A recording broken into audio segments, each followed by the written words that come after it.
এবার রুদ্রের বিরুদ্ধে সমস্ত প্রমাণ পেয়ে আদালতে হাজির হলো ফুলকি আর রোহিত। আর জজ সাহেবকে ভিডিও ফুটেজ দেখে সব প্রমাণ করে দিল তারা, যা দেখে তো ভয় পেয়ে যায় রুদ্র। হ্যাঁ বন্ধুরা, এমনটা আমরা দেখতে পারবো আজকের পর্বে। তাই বিস্তারিত জানতে এখনই ভিডিওটা একটি লাইক দিয়ে চ্যানেলটিকে সাবস্ক্রাইব করে দিন।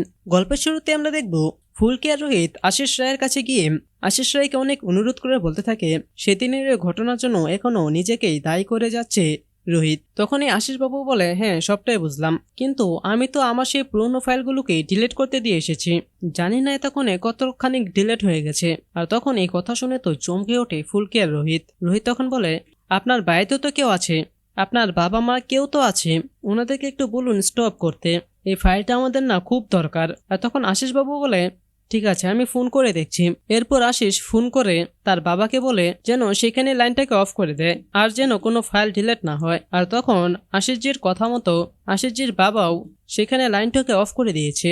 আর তখন আশিসজি রোহিতকে বলে, হ্যাঁ লাইনটা অফ হয়ে গেছে, এখন দেখার বিষয় ফুটেজটা আছে কিনা, কতদূর পর্যন্ত সেটা ডিলিট হয়েছে। যদি আপনাদের ভাগ্য ভালো থাকে তাহলে আপনারা সেটা পেয়ে যেতে পারেন। আর এরপর আমরা দেখি ফুলকি আর রোহিত আবারও আশিসজির বাড়িতে চলে আসে। আর এদিকে পান্ডেজি আশিসজিকে আলাদা একটা ফ্লাইটে করে ইউএসএ যাওয়ার জন্য ব্যবস্থা করে দেয়। আর এদিকে ফুলকি আর রোহিত আশিসজির বাড়িতে চলে আসে। আর তারপর সে ল্যাপটপটা চেক করতে থাকে আর সেখানে সে আসল ফুটেজটা পেয়ে যায়। আর সেখানে দেখা যায় যে রুদ্র ইচ্ছে করে ধাক্কা দিয়ে তথাকে ছাদ থেকে ফেলে দিয়েছে। আর যেটা থেকে তো ফুলকি আর রোহিত দুজনেই অবাক হয়ে যায়। আর ফুলকি বলতে থাকে, স্যার এবার জামাইবাবুকে না আর কেউ বাঁচাতে পারবে না, এবার জামাইবাবুর সব খেলা শেষ। তারপর সেই ফুটেজটাকে নিয়ে কোর্টে সময় মতো হাজির হয়ে যায় রোহিত আর ফুলকি। আর তারপর সেই ফুটেজটা জজ সাহেবের কাছে দেয়। আর সেই ফুটেজটা দেখে তো সবাই অনেক অবাক হয়ে যায়। তো বন্ধুরা, শেষ পর্যন্ত তো রুদ্রর খেলা শেষ হতে চলেছে, রুদ্রর মুখও সবার সামনে উন্মোচন হতে চলেছে।